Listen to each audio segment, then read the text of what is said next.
So then, without much further ado, it's my esteemed privilege to introduce y'all to tonight's guest speaker, John McCutcheon. John is a lifelong member of AFM, and he is a dual member of Local 1000, as well as the local here in Atlanta, where I'm based, the local 148462, Atlanta Federation of Musicians. John is a internationally touring artist, a folk musician.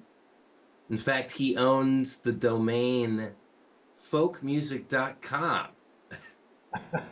Nobody had it. Which I'm is gonna, I'm gonna sell that domain for dozens of dollars someday. What year did you get that, John? Well, it was a guy who set up my first web page, managed to snag it, and that was probably in the early 90s.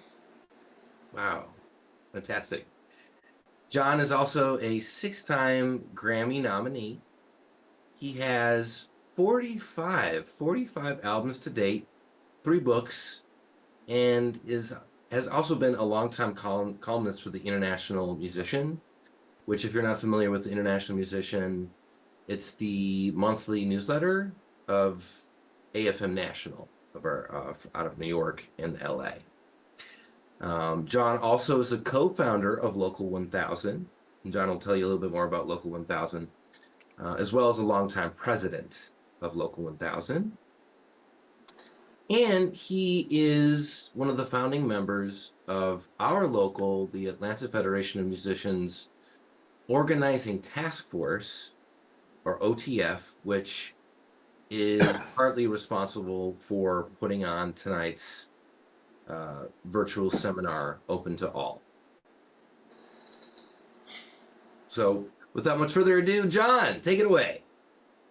Okay, what I want to talk about tonight is 3 things really, is the AFM pension plan.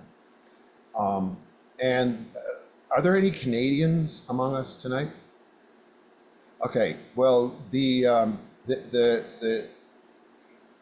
because pension plans are governed by federal law, although the AFM is an international union, there's a different pension plan with different rules and payouts and so on. In Canada and in the United States, they are linked in some very, very interesting ways.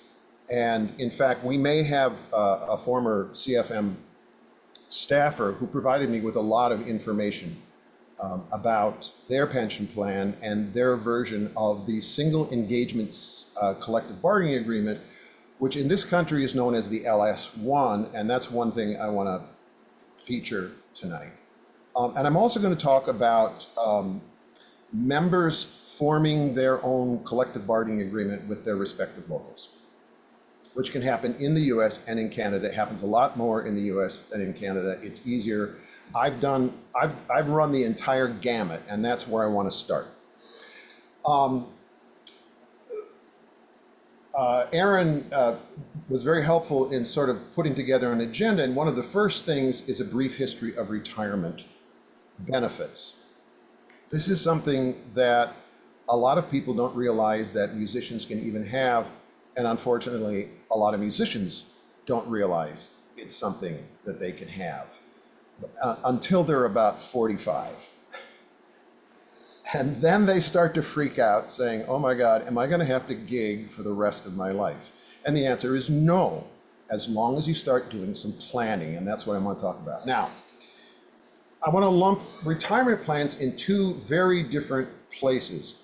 There is an individual retirement plan.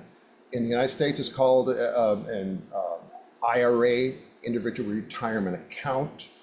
Some people have a 401k, often established through an employer. And then there are also SEPs. And Dave, if you have any information about similar things in Canada, you can chime in. The AFM plan is a defined benefit plan. It's kind of like Social Security in that you will get the same amount of money for the rest of your life. And then upon your death, your designated beneficiary will get either 50 or 75% of what you received, and that's something you opt for when you sign up for your pension, which is at age 65 in the United States. So there are two different ways, and I just have to say two brief things. It is Pride Month, and one of the things that I'm really proud of that Local 1000 did is they went to the pension plan and were among a number of groups that put a lot of pressure on the pension plan to revise their beneficiary designation, which used to be spouses only. And this was before, marriage equality. And so you can choose whomever you want as your beneficiary. It can be your spouse if you have one. It can be a domestic partner. It can be a child. It can be a relative. It can be a friend. You can pick whomever you want as your beneficiary. A pension plan must, by federal law, be funded by an employer on behalf of an employee. An employee, it cannot contribute to their own pension plan. And the other thing I want to say is one of the great scams that happened in American labor was that employers, when pension plans, defined benefit pension plans used to be the norm rather than the rarity that they are now, came to employees and said, hey, you can put a whole bunch more money into your retirement plan if we switch to a 401k, and we will match 5-10%. The angels out there will match 50%. The difference is it was switching the benefit from, the responsibility of funding the retirement from the employer to the employee, and we bought it. Hey, John, I'm sorry to interrupt, but Dave does have a question. Yeah. You have to unmute Dave.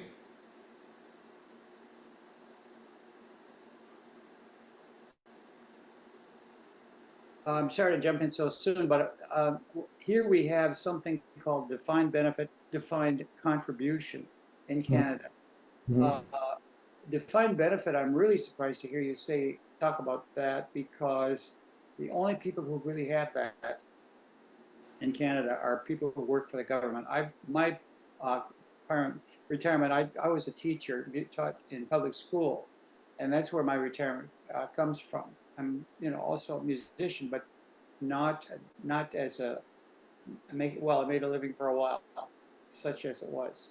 At any rate, I just wanted to mention that. How does that all fit in here?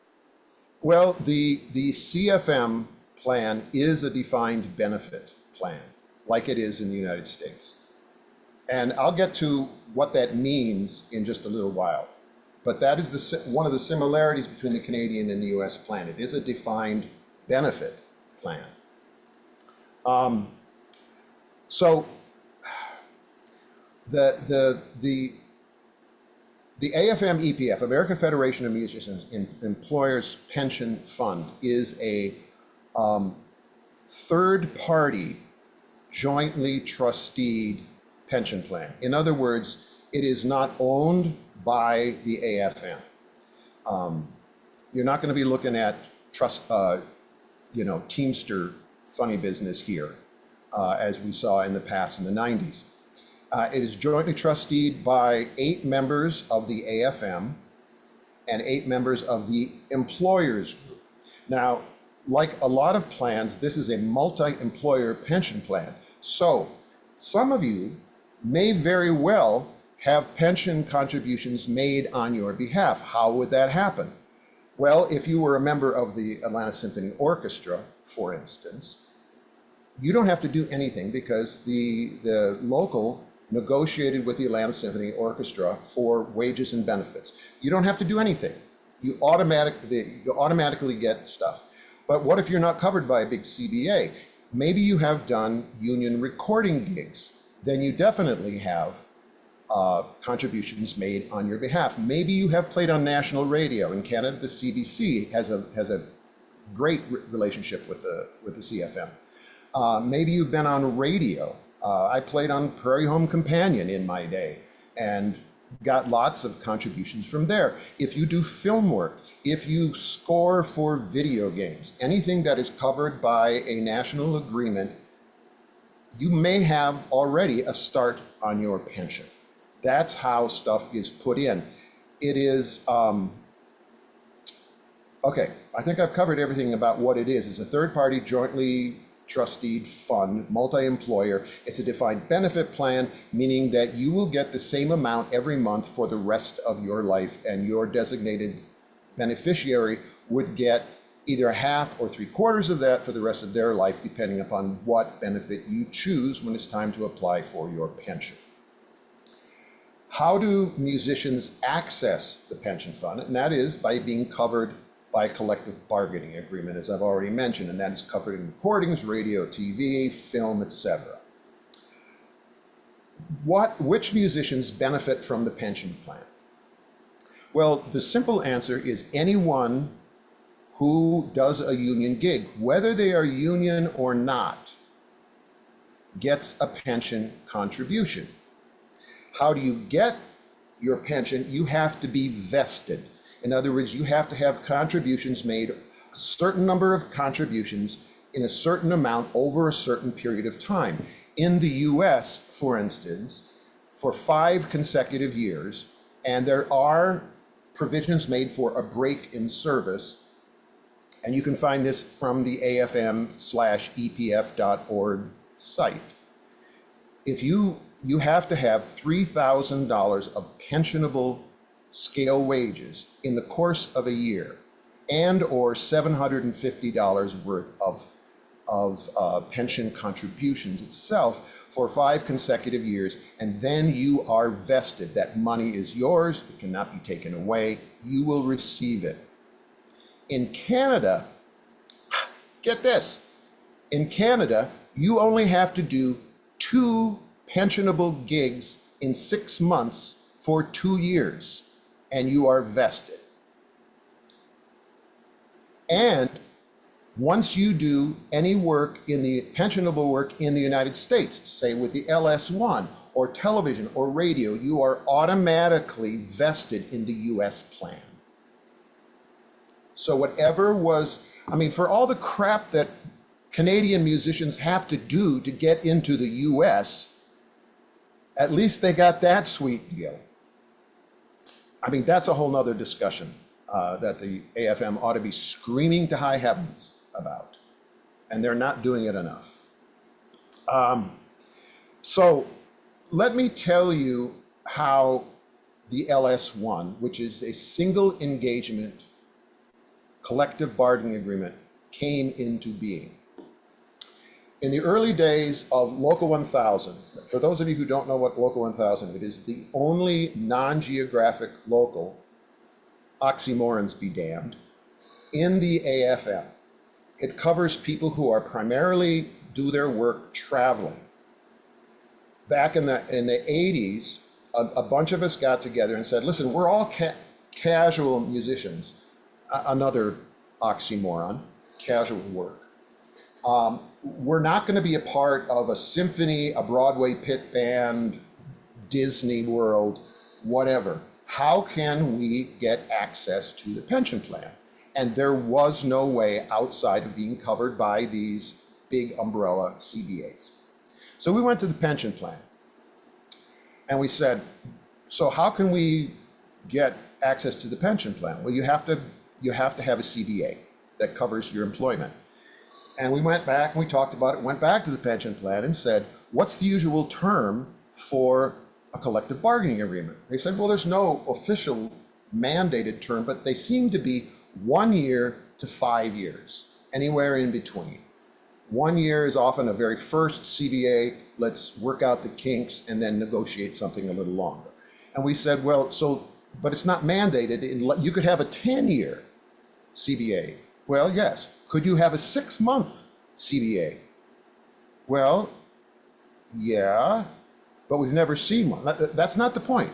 You could have one. Could you have a 1-month CBA?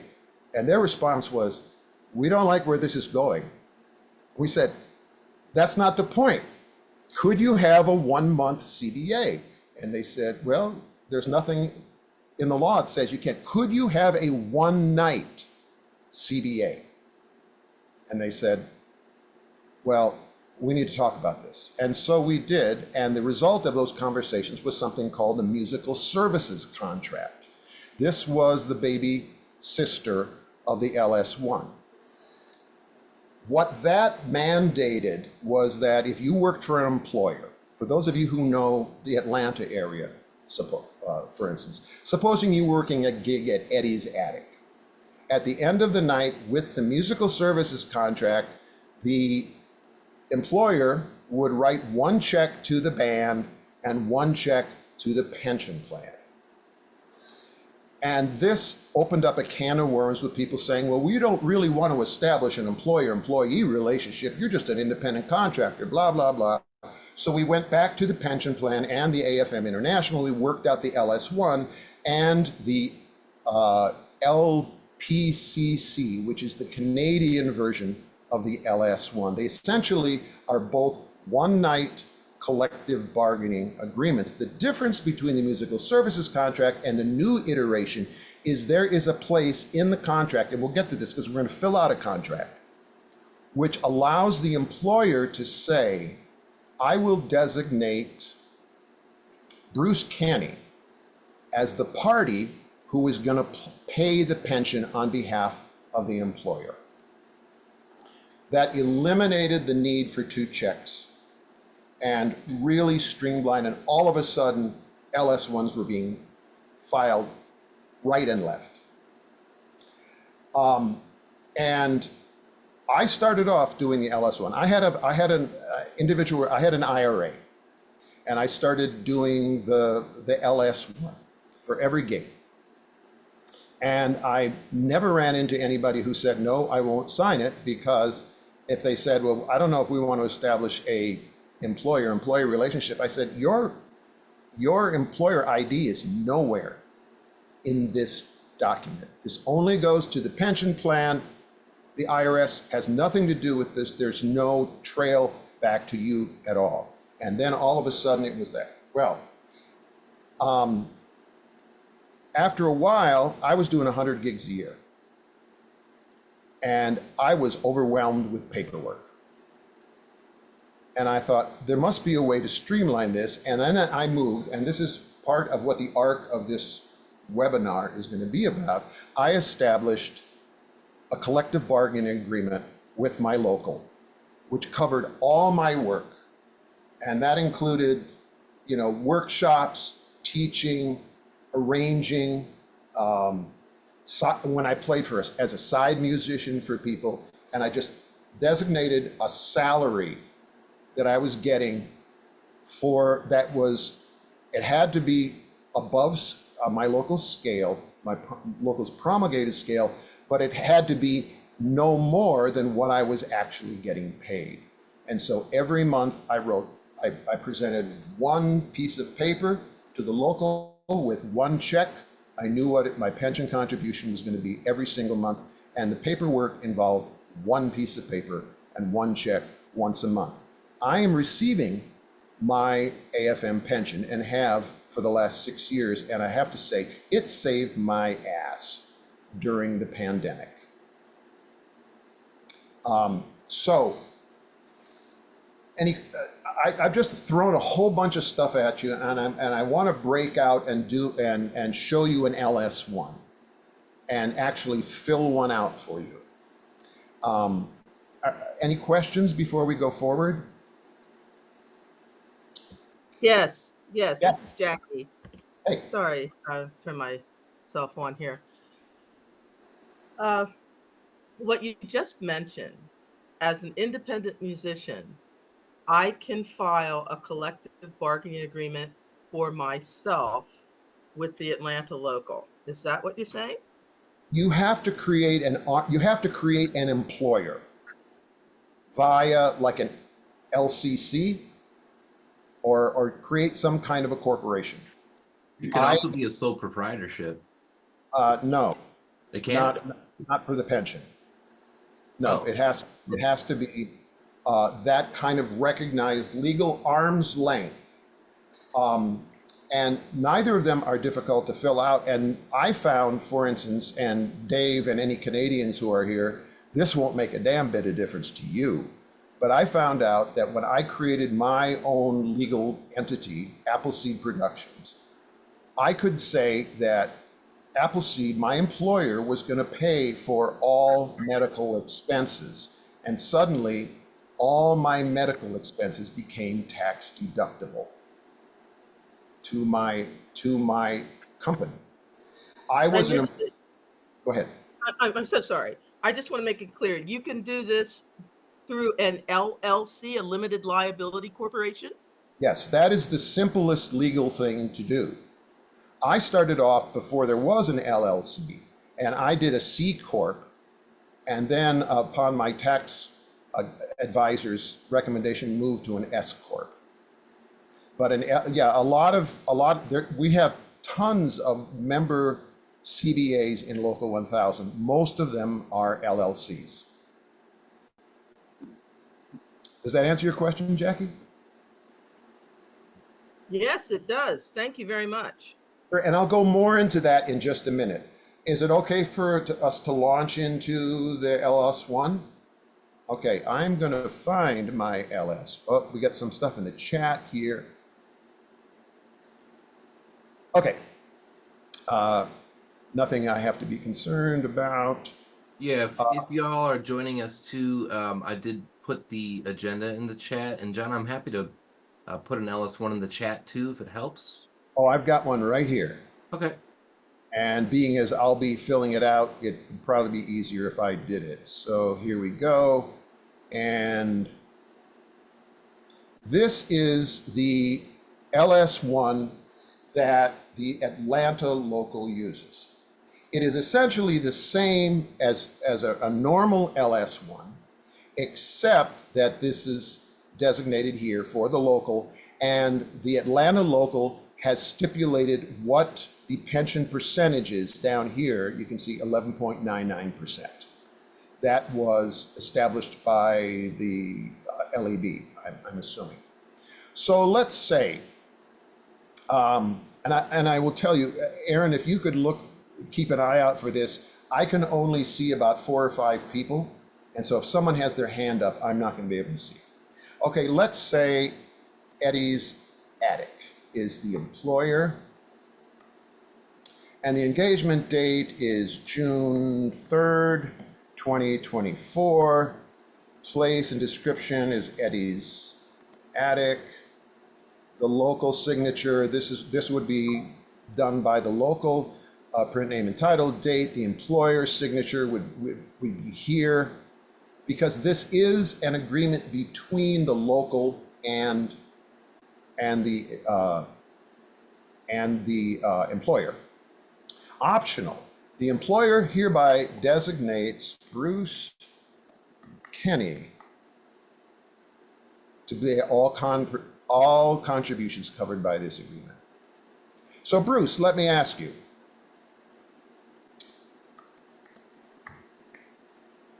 okay, here I'm just going to put XXXX.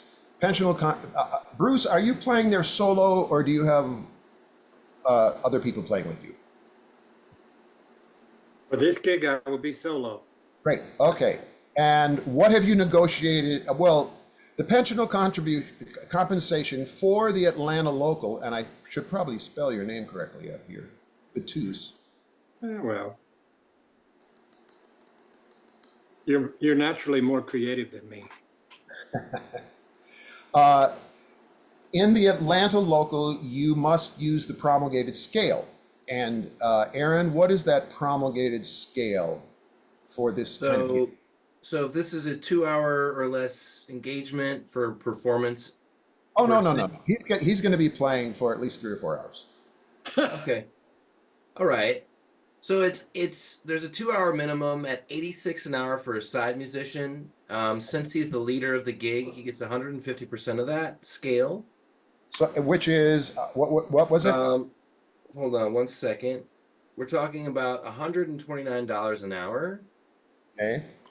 Times 4 hours. Ooh, And is that side man? By the way, Jonna asks a very good question. She asks, actually, Jonna, do you mind unmuting? Hello. Hi, Jonna. Hey, John. Yeah, if you have an EIN number, you can put that in the social security column. No, the pension goes to you as an individual. Okay. So you have to put your social security in there. Oh, okay. Got And it. the last four are okay if you're worried about security issues. Well, as long as the local has your complete Correct. social security number, because that has to go to this is the piece of paper that's going to go to the pension plan. So they have to have your complete social security number. Back to the pay. Now I've got $516 is 4 hours times the 129 or whatever it Yeah. is. Is that leader scale? That'd be for a single leader, yes. Okay. 516 for 4 hours. Okay. Which brings us to the cut of overtime. Yeah. And the pension contribution for this would be $61.87. Oh, sorry, wrong place. There you go. That's correct. And you would go, and that is the amount of the check that Bruce, you would make out to the pension plan, to the AFM/EPF. And you would send that to the local, who would then make sure that everything was copacetic here, and would send it on to the pension plan. Hey, John, If- quick question. What's the difference between pensionable and non-pensionable? I don't know, to tell you the truth. I've never done any non-pensionable compensation on an LS1. Isn't cartage non-pensionable? Correct. I Yes, would- cartage and travel sometimes. Okay. Everybody. Hey, Kevin. That's been my experience. Travel and cartage is usually non-pensionable. Now, the one thing I will mention here is page 1 has room for, okay, hold on, you got pensional contributions here, would be 516 over here, and I don't know why it tabbed up there, and you would put the total pension here, 6187. And Okay, that, if I was a LLC, would then my LLC be the employer and not Eddie's Attic? well, you could definitely fill it out that way. Well, I just was wondering which was preferable or which was. Well, I think, let me take a little side trip here. Why would someone want to do an LS1? Well, number one, it's optional. If you decide that, for instance, it's below, you're getting paid below local scale, you can't do it. It has to be at least local scale. You could say, yeah, I'm going to get this, but I'm tired. I'm tired of filling out the paperwork. I'm not going to fill it out. That's the more selfish reason. The more altruistic and union reason is that everybody who then plays at Eddie's Attic, you are paving the way for them. The next time somebody plays Eddie's Attic and they present an LS1, they would say, oh yeah, we've seen this before. We know how this works. No worries. It's a little bit of organizing that we're doing on an individual basis. And it also lets employers know that there's an option out there for musicians getting a retirement. And certain places would be sympathetic to that. And so this is about spreading the notion of, number one, of unionism and of people having the option of getting a pension plan. I mean, I've had places. Don, does that suggest that at some point then the Eddie's Attic would actually make that 11.6% compensation on top of the scale payment? Ideally, they would. But as you're setting it up with the LLC, it's I'm getting paid scale and I'm contributing from my leader's amount to Well, in this, from the scale to the pension. yeah, in the simple, well, I'll tell you what. Someone had their hand up, and I think it was. It was me. Yeah, go ahead. I just want to speak to what this point right now. We actually have a theater in our jurisdiction that is a real pain in the butt about just about everything. But this was something that they wanted to do for their own, I guess, job description, if you want to say it, because they're trying to put the foot forward that this is the type of opportunity that you can build a career around, and you can't do that without some sort of retirement considerations. So despite the fact that they push us back on everything, it was something that they kind of mutually agreed would be for everybody's best interest, including their own, for them as the employer to start making the contribution. So I think that speaks to your point there, Bruce. It isn't. If I'm paying the pension contribution out of the total that received its scale, and how's that really any different than a 401k? Two reasons: because you're not ending up with a 401k. Secondly, I would guess that Bruce, being the savvy negotiator that he is actually getting paid more than $516 for that gig. But all he can report is the promulgated scale of the local. Yeah, the pension amount, too, just to clarify, is not coming out of the pensionable compensation. The pension contribution is an additional amount on top of the pensionable compensation. So Good. they would have to, the musician, the leader would, or contractor would be negotiating this rate, like to John's point. Yeah. And if I'm not mistaken, the pension amount paid is paid on scale, not what you actually are earning. Is that correct? Yeah. Correct. And this is where I need to make a little brief side trip. Okay. Because I'm going to, do you now see an LS1 that does not have a local there right now? Or do I have to go back and change that? I'll tell you, I'm going to stop the share another document, which is an LS1 that is used by Local 1000. It's exactly the same document. However, by Local 1000's discretion, you would fill all this out, but when you get down to here, the pensional compensation can be anything from a minimum of the promulgated scale to actually what you are paid. That's different from local to local. And not only that, this area up here for the pension percentage in Local 1000 is also negotiable. It is at the discretion of the musician, and it's anywhere from before the remediation fee, which is actually what you're getting for the 11.99 is 10%. Up here, it's 5% to 15%. And then you add whatever the remediation is above that. Yeah, just to clarify what, for some of the others, the pension amount of 11.99 is, it was 10, but you're talking about the rehabilitation plans. Rehabilitation, yes. Yeah, for the pension, they imposed a certain percentage increase along the way through the years to try to guarantee the solvency of the plan.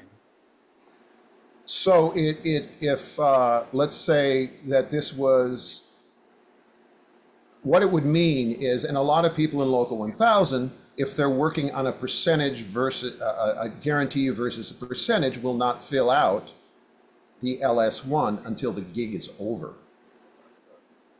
Because if they get $1,000 and they're saying, "Ooh, I want to report that," they can say, "Okay, I'm getting $900 pensionable contribution and $100 in my pension contribution," or whatever they want to do. I brought this up simply because someone asked, so all you can report is promulgated scale. In the Atlanta local, that is true. It's not true in every local. Any questions about that? Okay, I'm going to stop that. So one thing I do want to do is go back to the Atlanta one. Excuse me. I have to go back and choose that again. Second, sorry.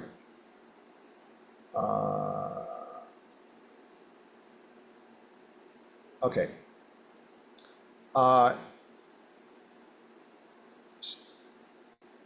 Just too many things to click on. The one thing I do want to say is this page 1 covers up to 8 people, okay? There are additional sheets, and Atlanta has some that will cover as many as 56 people. So if you're there with an ensemble, the one thing I do want to point out, here is the table for figuring out scales here. Figuring out pension contributions. In the second page, at the very top, is the employer's name and the employer identification number. Now, I asked the staff at Local 1000, have you ever seen a page 2? And they said, no, it's soloists and small ensembles. We've never seen a page 2. But on the top of page 2, if you're working with over 8 people, is a place where the employer identification number needs to come. And I said to the staff again, have you ever had any LS1 or LPCC, the Canadian version of this, sent back because it did not have employer information? And they said, we've never sent it in a page 2, it's just never come up, and it's never come back from the pension fund saying the employer's information. But I do, to be, completely truthful, which you got to be, this is where you would have this information. And in fact, I think this is the one that continues down here to, this one is only 44. There's another one that has 56 people. So the simplest thing is when you have fewer than 9 people. Questions? Okay. If it's okay, I would like to move on to a member CBA presentation. With your permission, I will. Like I said, I started off doing, having an IRA. You cannot, if you have a CBA, you can no longer contribute to an IRA because that's double dipping. What I did, you can have a CBA that breaks down the different things that you do. I've seen CBAs that said, my scale for teaching is this, my scale for a small concert is this, my scale for a festival is this, my scale for arranging is this, my scale for notation is this. And that felt like a lot of work to have to figure that out every month. What I did is I simply figured out what I was paid in the course of a month that would show up on my taxes. So if there was ever a question, it would be completely legal and clear. And I said, this is my salary per month. And I went up to 15%, which was the highest percentage I could contribute. And I started doing this, I was probably 40 years old when I started doing this. And when I started getting the reports from the pension plan saying, here is what you have contributed to the pension plan. Here are the pensionable wages. Here are your contributions. All of a sudden, I said, wow, I'm going to do everything I possibly can union. All my recordings have been union since then, which I will add, if you haven't ever done anything like this, you're going to get on August 1st every year 30% back on what was paid on every recording, the cumulative amount of recording contracts you filled out in that year. So I get a nice little bonus on August 1st every year doing union contracts. Every time I was able to do anything, I was wanting my pension to build up. Let me show you what I mean. I'm going to share another screen here. And I've just done a little quick thing here. If you are 35 and you start contributing $100 a month to your pension, by the time you are 65, and $100 is the most you ever contribute, until you're 65, you will get a payout of $360 a month for the rest of your life. If you say, oh, well, what if I did $200? I would double that. What if I did $300? I would get this. If I was 40 and did this, 200, 300. If I was 50 and did this, in 15 years, I would get $180 a month for the rest of my life. Now, what happened to me is I said, I want to put in as much as I possibly can. And I started putting in $1,000 a month. And that was just on my covered work as a performer. By that time, I was no longer doing teaching. I wasn't doing anything. I was doing some workshops, yes, but that all was part of the salary. And I was contributing about $1,000 a month. And that did not include recordings, anything I did that was covered by another CBA, like a radio, television, film, anything. That's what you would end up per month for the rest of your life. I'd be happy to share this spreadsheet with anybody who's interested, but there is also on the afmetf.org site, there is a pension calculator. And that is actually a much more accurate way of figuring out, because it's got all the little bells and whistles that the pension put on this.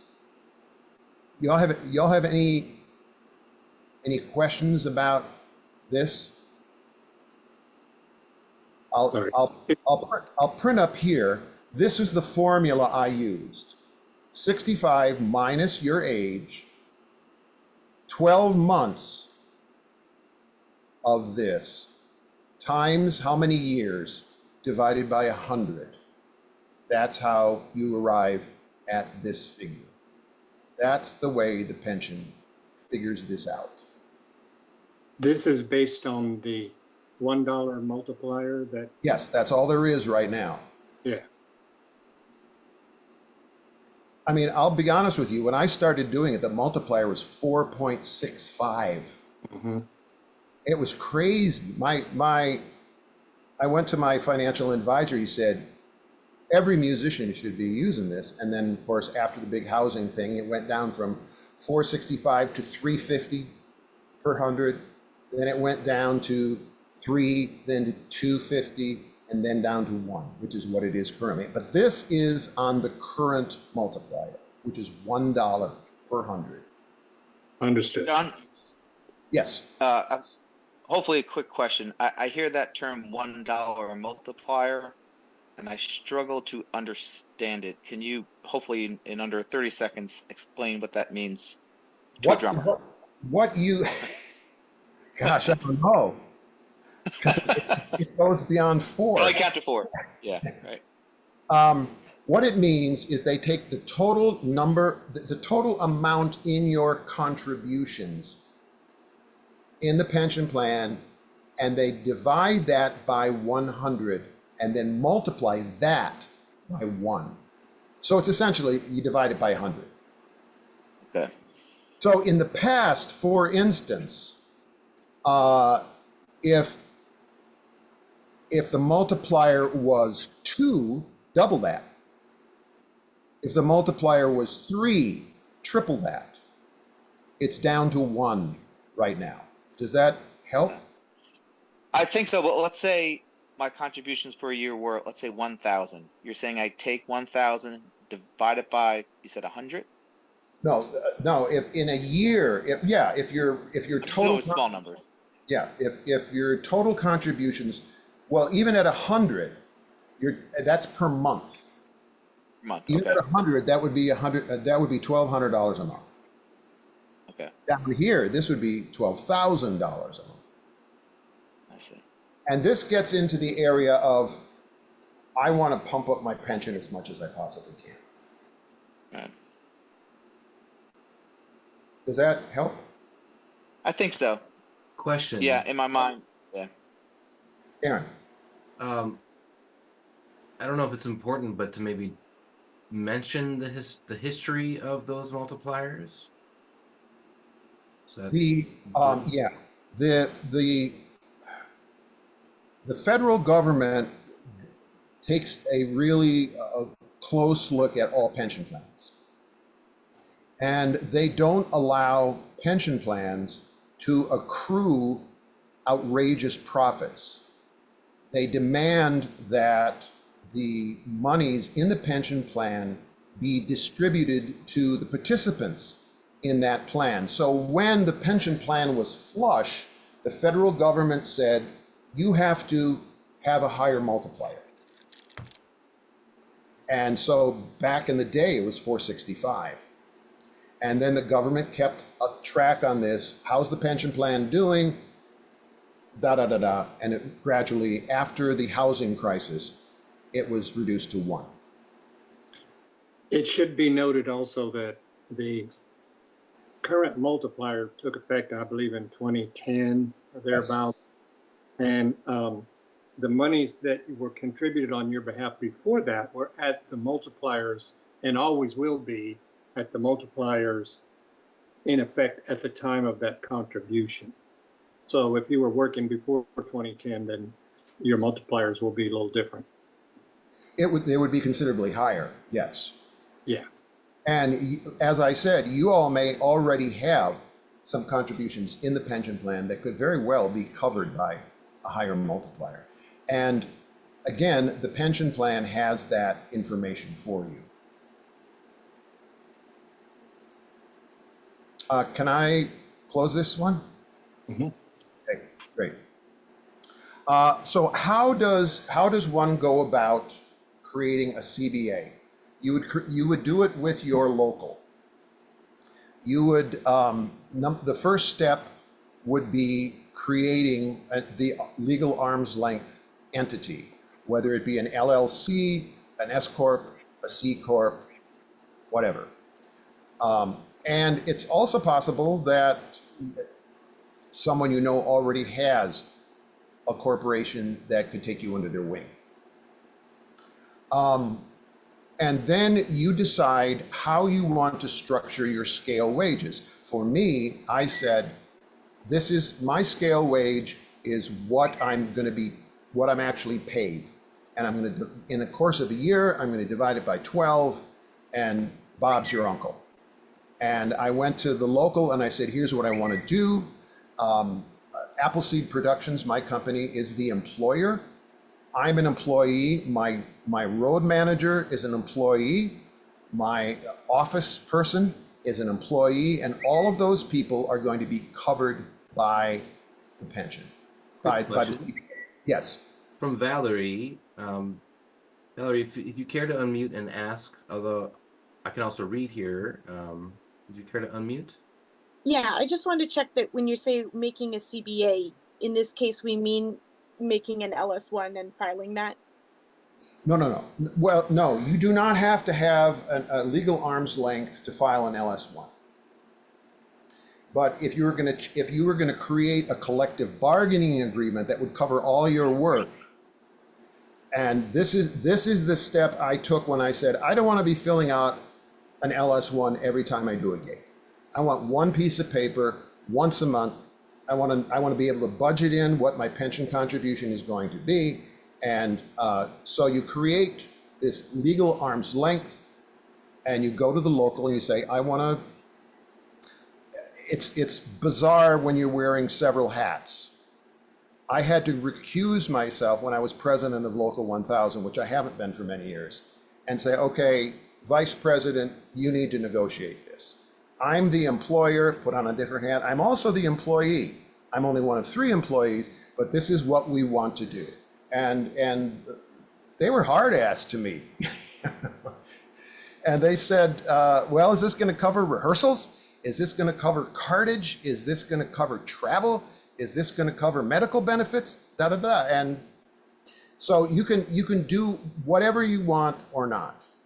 You go to the local. In this case, you would probably if you're in the Atlanta local, your first entree would be to Aaron, and you'd work out your agreement. You'd specify a time period, and that was it. And that really enabled me to not cruise through the pandemic, but know that my mortgage was going to be paid. And that I was getting that much, for getting out of bed in the morning. And that it was going to be that way for as long as I lived, and that my wife is going to get 50% of that for as long as she lives after she kills me. You're saying, John, that because you had turned to the age where you were collecting the pension, you were covered through the pandemic. There were certain things in my life. I wasn't going to lose my house. Yeah. And the power wasn't going to get shut off. I mean, like every musician, I had to scramble to figure out, how I was going to scratch my itch to perform and connect with my audiences and stuff like that. We all learned different ways of how to do that. But the basic thing was I started collecting my pension at age 65. Now, I will add, you can collect it earlier for a significantly reduced benefit. And it's kind of like Social Security. It depends really if you need it. Mm-hmm. There are more restrictions on it, and those restrictions are on the AFM EPF site. And I should have said this from the very beginning. I am not a financial advisor. And anything that you take away from this, you should check with the people who advise you, and check with your local, and check with the pension plan. Valerie. Yeah, I know you were saying that IRAs are not covered, but I'm pretty sure that Roth IRAs are, and another kind. I think you're right. I was trying to remember that today. You cannot, if you are under a CBA with say your local, you cannot contribute to an IRA. But there was some discussion, and again, you should check with both the local and the pension plan what vehicles are still legal for you. And I think you're right. I think it is the Roth IRA, which is a better IRA anyway. It's a good one. Yeah, I was just double checking that because it's being used as a way even for people to save in another group I know of, to even save up in case of collective action, as a way to be able to have decreased costs for that and defer those tax payments. So I think that one is okay. So I just wanted to clear up. Again, I would check with the pension plan just to be absolutely sure. Okay. Yeah, that's a good question. And for those of you who don't know the difference between a regular IRA and a Roth IRA, in a regular IRA, you are not taxed on the contributions that you make, but you are taxed on the withdrawals. And with a Roth IRA, it is the opposite. You are taxed on the contributions, and you are not taxed on the withdrawals. So, I mean, do the math. Jonna, does that answer your question, or did you have another question? I'm sorry, am I there? Self-employed SEP IRA? Is that fall under that category of you can't mix it? I don't, a regular IRA, no, you cannot make a contribution to an IRA if you are covered by a CBA. This was what Valerie's point was. There are some financial tools that you can use, but again, you should ask the pension plan for clarity on that. Or Bruce, do you know? No, I work under the Atlanta Symphony CBA, and we do contribute our own money to a 403B, but that's like a 401k for nonprofits. But I don't know that that's quite the question you're considering at the moment. Pension plan, and I allow them to deduct some money before I get my paycheck and to go into a 403B. So I have that as well. Now, another point, if you work past 65 and you're drawing the pension, your AFM pension will bump up as you continue to contribute. Yeah, I mean, I still have a CBA and I still put some money in. And it does go up a little bit every year. They refigure it.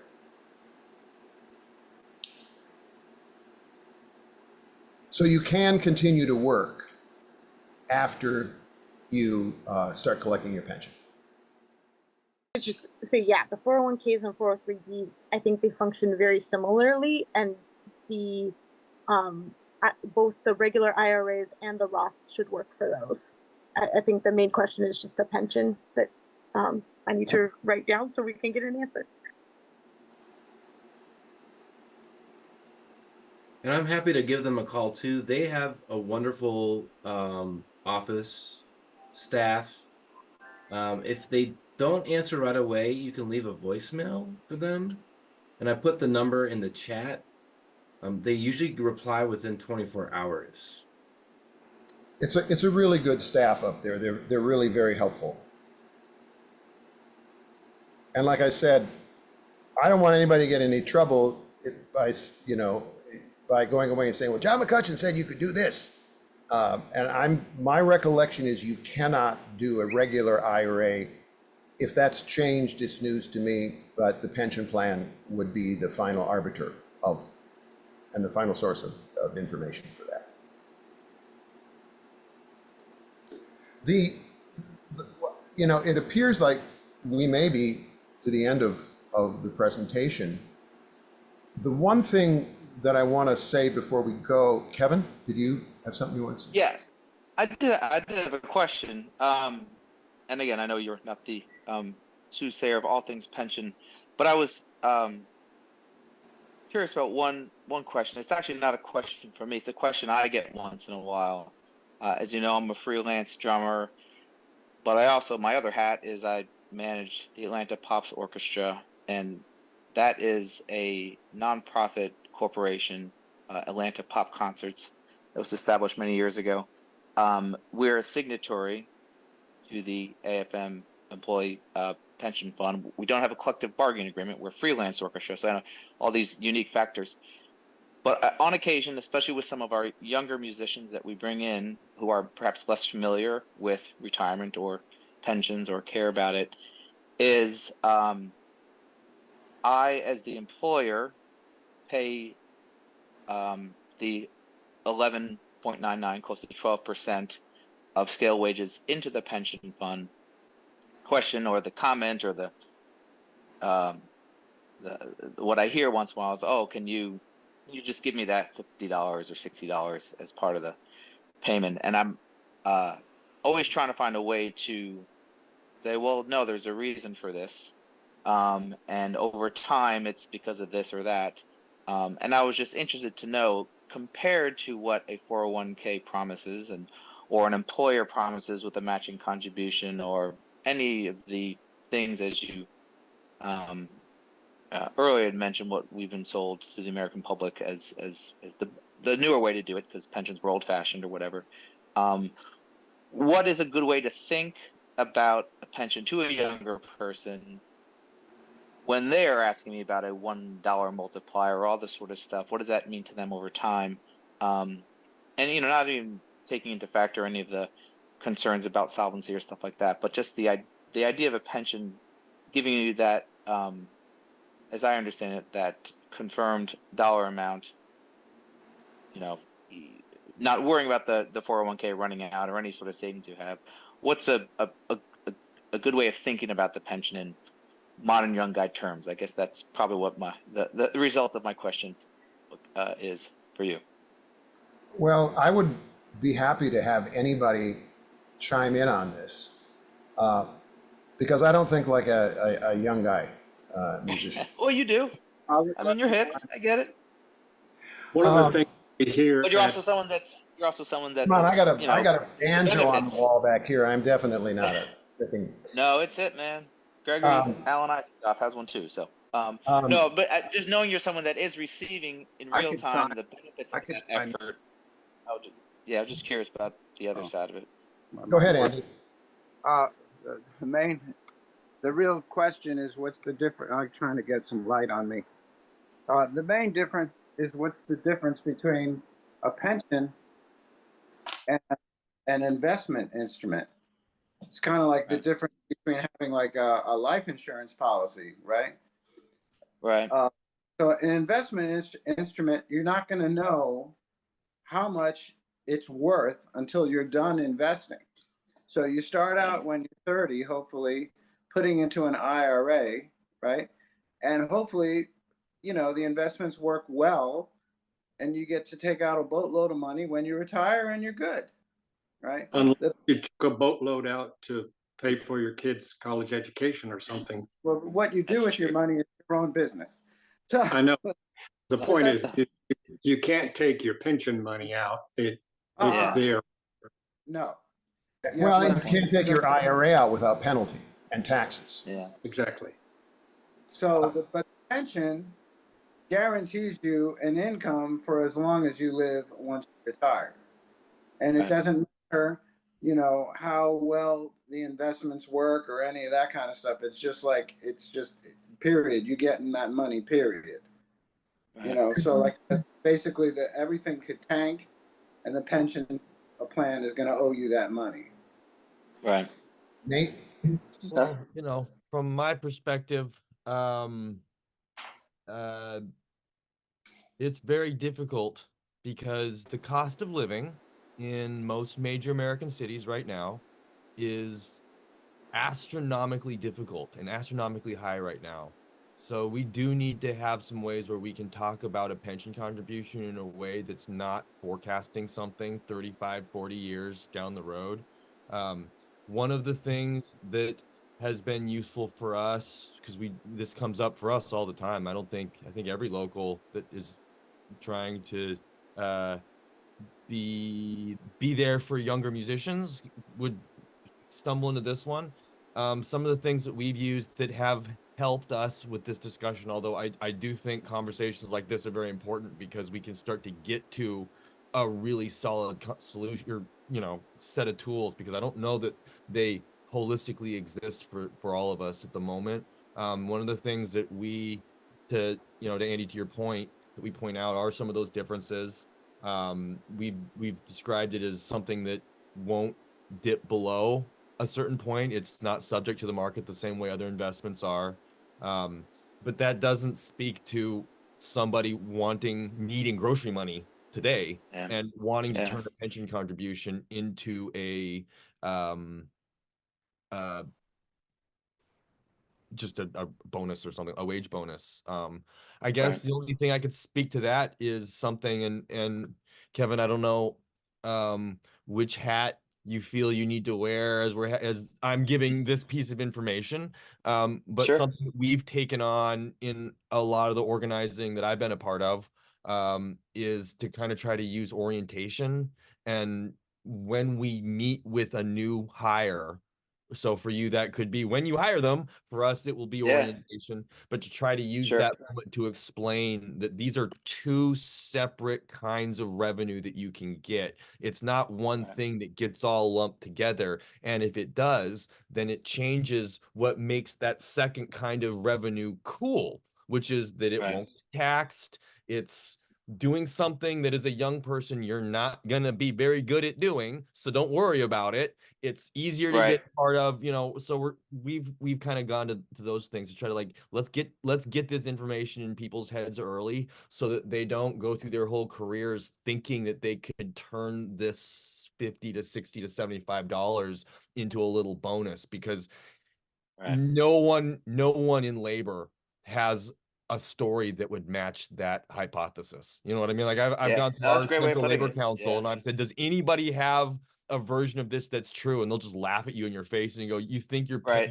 like we struggle for 4% cost of living. You think like your 11.5% pension is just gonna magically show up in everybody's paycheck in Right. perpetuity? Like, no, and that's take advantage of it when an employer wants to give it to you. Yeah. Jonna, No, that's a good point. Thank you. Jonna? Um, this was helpful for me. Don't laugh. I just asked Chat GPT, um, and a lot of people do this, and it will break down like this. Just input what you have. Like I went through and listed all the positions I own in the stock market, the Roth, and then the question was, should I also do this with the union? And it gave the most concise answer. Good. Which was, Yeah. No. I'd have to look it up because that thing's smarter than me. Hang on. oh, I don't know that that's true. Hang on. Somebody else talking, I'll look it up. Well, one of the Mimi, things, Mimi had an interesting point in the chat, y'all. Mimi, I don't know if do you care to unmute? If not, I can read it.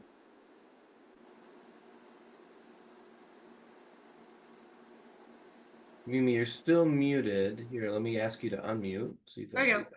nice.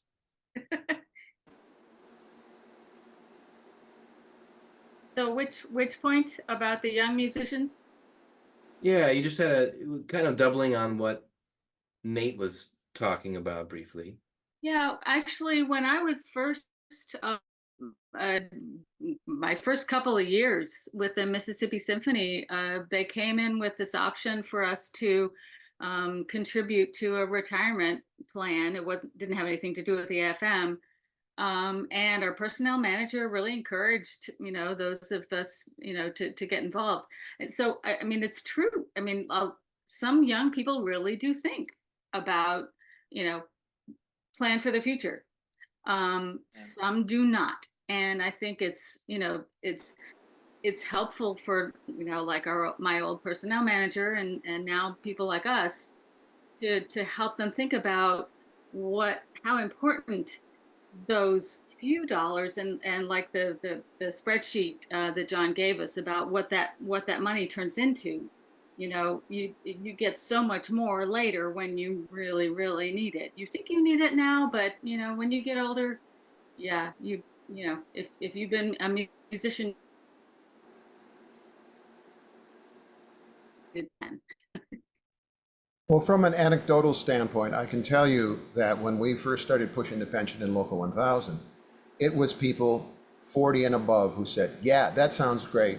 And a lot of the younger musicians, and when you're 20 and 30, you think you're immortal. The last thing you think about is what? Retirement? Are you crazy? I didn't expect to make it to 40. Yeah. Judging trends when I was about 26, you know what I mean? It was like, let's make an educated guess here. Come on. And now that those, 25 years later, those same people are saying, oh man, I wish I would have started this when I was 25. I lost 15 years. I can't make that up except by backloading it now. But Jonna, did you ever find I'm just looking for the general that didn't list like personal business, but that this was their conclusion. Um, Union pension plans can provide valuable benefits as part of a diversified retirement strategy, especially since they often offer a stable and predictable income stream in retirement. Here are some key considerations to help determine if investing in your union pension plan is worthwhile. 1, defined benefit plan. Most union pension plans are defined benefit plans, meaning they promise a specified monthly benefit at retirement. This benefit usually based on factors such as years of service and salary history. 2, employer contributions. The employer contributes to the plan, which can significantly increase the value of the benefits. 3, investment risk. In a defined benefit plan, the investment risk is borne by the plan, not by the individual. This means your benefits are generally guaranteed regardless of market performance. That's a big one. And then payout structure. Pensions typically provide lifetime income, which can be beneficial for managing longevity risk. Does that help? Very much so. Would you mind putting that in the chat Okay. or And link? and I should mention that there is also a pension payout at disability. You know, I gotta just to jump in, you know, just thank John. I appreciate some of that history from, especially from the local 1000 point, because hearing how other members have put some of these tools to use is really important right now. To your point, you know, I am in that generation of, oh crap, I should have been doing this stuff a little sooner. I mean, I'm grateful that I started working for the AFM when I did, because I'm not in one of those boats of extreme like panic. But a lot of my friends are, and I come from the jazz background. I'm non-symphonic player, so there's not a lot of options there. And this has been really fascinating because the whole time I've been with the AFM, there's been this weird little question of how do you connect that back to your own private business structure? And this actually connected that dot, because it's like, well, because you can start making a pension payment for yourself on all these little weddings, on all these little gigs that you're going to do when you're in your mid 30s, like I did, that would have been great to have started putting some money into. And apparently it's not that hard, because I've had all of these business structures at one point and either let the paperwork slide or whatever, because I didn't have a really, really clear defined use and tool in this in my life. Because we all know we can structure our private music businesses any number of ways that are permissible by the IRS, depending on how we keep track of it all. So this really, and this, state to state laws are different, so you earn income in one place, it's different, it's just confusing. But this gives us like a way to connect some of that structuring that other industry sources are telling you should do, but without really telling you why. Because I think we all as officers have had known younger musicians that have formed various times of businesses and then just been like, I don't know what to do with this. Well, this actually gives you a clear use for years. Like, well, at least you can make this pension contribution as simple as you can. And man, if I could have, my one regret after this is if I could have captured some of that like early 30s gig work that I did, because some of that was on the lucrative side from time to time, that would have been nice. So Valerie. Yeah, as I'm trying to process all this information from this class, something that occurs to me as a takeaway for locals in general is that maybe, when we do the wage scales, if we don't already, maybe ours does not do this, we should be saying, our minimum is say 120 a service. But then we should say with the 11.99% pension contribution, that is this much, so that it's really obvious and easy to quote and memorize and quote the right number when someone asks us how much. Because if we're doing it as our own selves being the entity as a business, this is really different.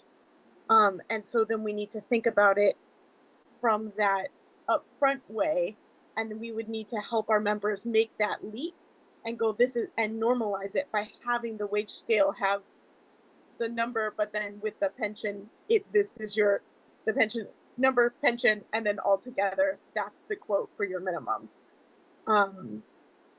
Seems like maybe that would be a way to LS1 some of this stuff. I want to say like San Diego does that already, or some one of those Southern California locals has like has that line in there or something. So Local 1000 has it. yeah. And it's for two reasons, really. Number one, when people look up the promulgated scales for Local 1000, they see plus pension. So they start thinking, oh, it's scale plus pension. That is the scale, actually. And these are all excellent points. I want to just finish by saying two things. Number one, I'm going to share the screen again. This is really important to know. Here's Bruce's LS1. This 6187 is not his money. He does not report that. Mm-hmm. Jonna? You said you also filled it out for like teaching, right? Well, you can't use an LS1 for teaching. Actually, hold on. Have you had some? We've gotten LS1s in the office from educational kinds of activities. Like farming in schools? Well, because you can totally do that. It's a little bit of a gray area, but we've gotten them in for educational, and MPTF has educational grants that are also pensionable. Right, but you wouldn't use an LS1 for an MPTF gig. Yes, you would. Every MPTF has an LS1. Really? Mm-hmm. I thought that the MPTF included pension automatically in their forms.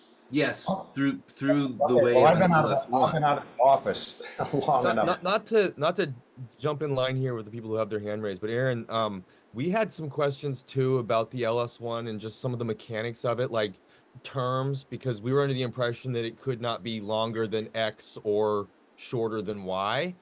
To Bruce's point, that the short part doesn't, but we've seen a couple of examples of LS1s that go longer than other ones, and our office was under the impression that we couldn't go past X. So maybe you and I can kind of circle up, or we can get like an email thread going of just some kind of mechanical questions, because I think there's enough that if we as a group kind of reached out, we probably would get a swift and concise answer, I'm sure. No, absolutely. And what I'll do after this, for those that have registered, thank you. I'll circle back with the chat transcript and any other pertinent links that we have. Thayer, do you have your hand raised? Yeah, hi, can you hear me? Yep. Hi, first of all, John, thank you so much for your time this evening. Really appreciate it. This is kind of a new world for me. Not the IRA or saving portion, but just this section of kind of a retirement plan. I am not a union member, but because most of my gigs are predominantly just not union based. But I just wanted to go over just a couple quick questions I had, just so I can really get all my P's and Q's correct before I sit down to make a decision on this. The first thing you said something about a minimum of $3,000 annually. Is that is that a prerequisite, like, to enter into any of this? You were saying you have to make $3,000 on union scale annually to even get this, or am I completely off base with that? To vest in the pension plan, you have to have a minimum of $3,000 of pensionable work.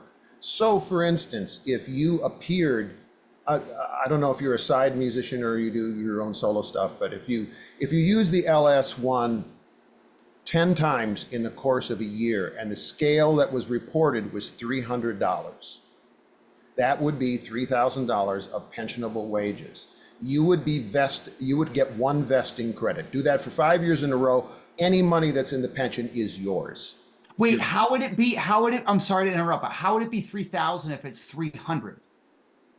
If it was 300, if you did a $300 gig 10 times. I'm sorry. Yeah. But that has to be a union gig, correct? Anytime you use an LS1, it's a union gig. Now, you could be on there and not be a member of the union. As I said earlier on, there are non-union people collecting a union pension simply because it's usually done in the recording world. Yeah. That you know, somebody's doing a session, you're hired as a drummer, a bass player, a singer, whatever. You're on the contract. It doesn't matter because a collective bargaining agreement by law covers every working person. That's pretty neat. I gotta say, not to interrupt, but as an organizer, that's a really cool statement to make, that you actually have the control over your gigs and whether they're union gigs or not, by virtue of whether you can execute this LS1. If you've done it, you've done it. It's it. You get to choose where and when you try to apply this. And I think that can be it's never been explained to me in those terms until just this moment. And so supposing you get a $3,000 gig, yeah, boom, you've got a vesting credit for that. If I may, I'm a baseball fan, so I have two more. Sorry. The next one is there a link where I can read and study all the different things that I really need to know in regards to this entire arena of this particular document and the progress in real time, like you were talking about, how it's always being kind of amended and stuff like that? Is there a forum? Is there a link to stay updated on what's going on? And my last question is, where can I figure out in Atlanta is the list of venues that are considered unionized gigs? Because I got to be honest with you, between New York City and Atlanta and other places, I never really had the need or to join the union. That might be a generational thing. I don't know. But it just didn't work out that way for me yet. But I am in the demographic that you discuss. I am 34 yesterday, actually. But that's my questions. Well, are you in the Atlanta area now? I am. Yes, sir. Okay, well, first of all, let me say that I don't know, other than Symphony Hall and the Alliance Theater, for instance, that I could name. Bruce, you and Aaron could probably correct me. It's a union gig if you use an LS1. Got it. Okay. Is not a union house. Do you all have any fair trade luck with venues? Local 1000 has had lots of luck. The Atlanta local, we're kind of in hiatus. It's kind of the purview of the organizing task force, but. Yeah. The one thing too that folks can do, one or two members, I've seen this come across the desk, is when they get paid as a side musician, as long as it's within scale wages, what you can do with that is you can be paid with your EIN. And correct me if I'm wrong, John, but what I've seen is if the EIN is accepting the money and then paying out the individual, then your business entity can be paying the pension. But of course, it would have to be scale wages, which I would love to see our local maybe come closer to a model of local 1000 scale wages, to have flexibility there. Hold on. Dwayne has had his hand up for a while. Yeah. I think that's part of the wisdom of a couple things that were suggested earlier. I mean, you create the limited liability corporation, and the local union allows us to then have a collective bargaining agreement with them. So the job becomes a union gig when I negotiate the rate. And I insist that it's going to be at scale for me and my sidemen. So making it a union gig depends on us and doing the negotiation. So I'm becoming the contractor at that point. And then so by having that and having the history of it for, the collective $3,000 for 2 years, and suddenly you're vested, and then any of those gigs that you can either collect at the scale or declare at scale and then make the contribution. So it seems to me that what you suggested, there are several ways in which one has control, but the really important starting point, and I hadn't thought of that, John, until you mentioned it, was creating the limited corporation, and then just having, my having the collective bargaining agreement with the union. That just frees us up for all sorts of things. Well, I will say that yes, it means you never have to have the conversation with the people who hire you.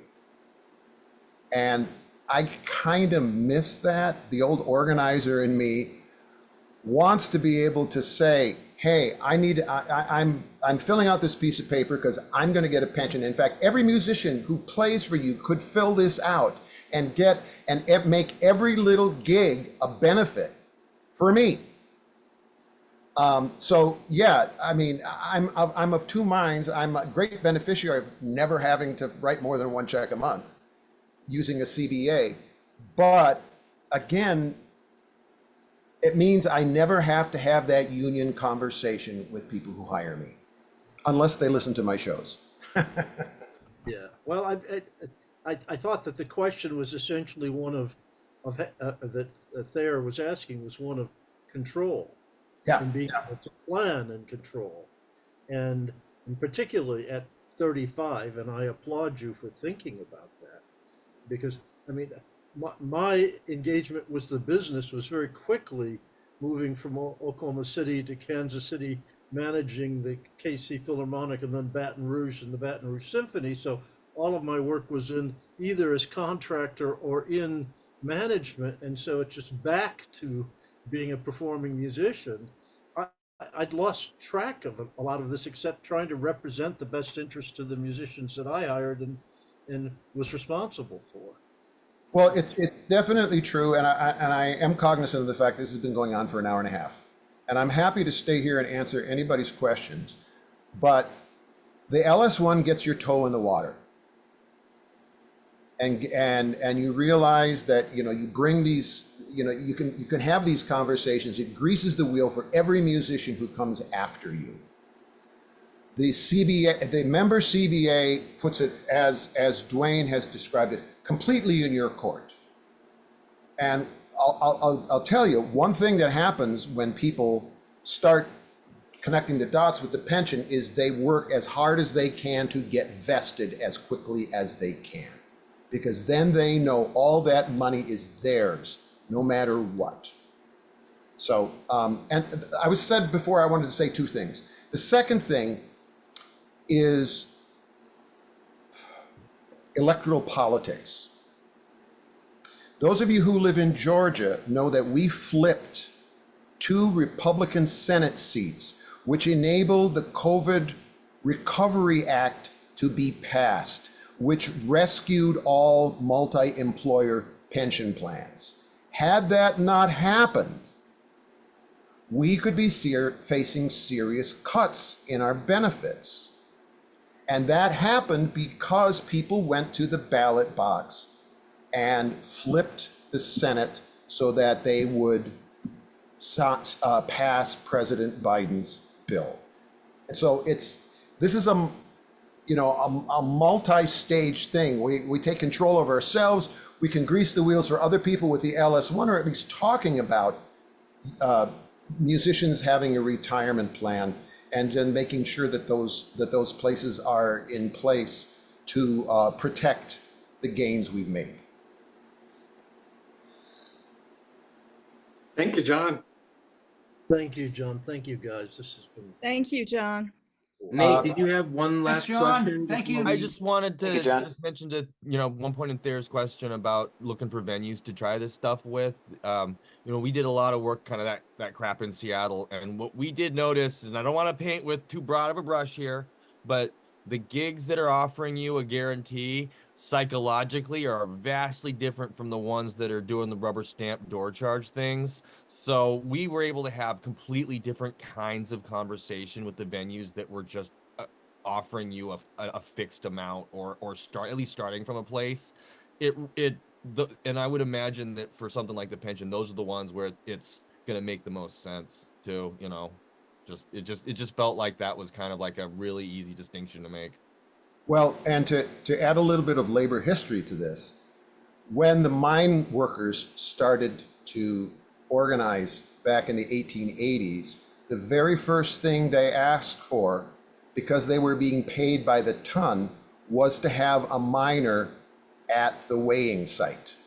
In much the same way that a lot of people, I mean, that was step number one.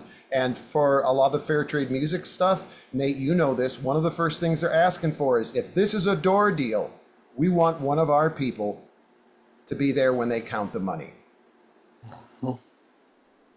So, anyway, labor history class is over. Let's have another seminar just on the history, John. Yeah. That would bring him in. That would bring him roaring. Right. Listen, thank you all a Charge. lot. I'm glad I can put, 50 some years of trying to figure out how to make this work into something that might be helpful to you all. So please feel free to contact me if you want. I will put my my address in my email in the chat right now. And if any of you individually want to reach out to me and have a chat, I'm happy to do that. Awesome. Okay. All right, Thank you all. everybody. All right. Good night. Thanks, everybody. Thanks, John. Thank you, Aaron. Thanks, Aaron, for putting this together.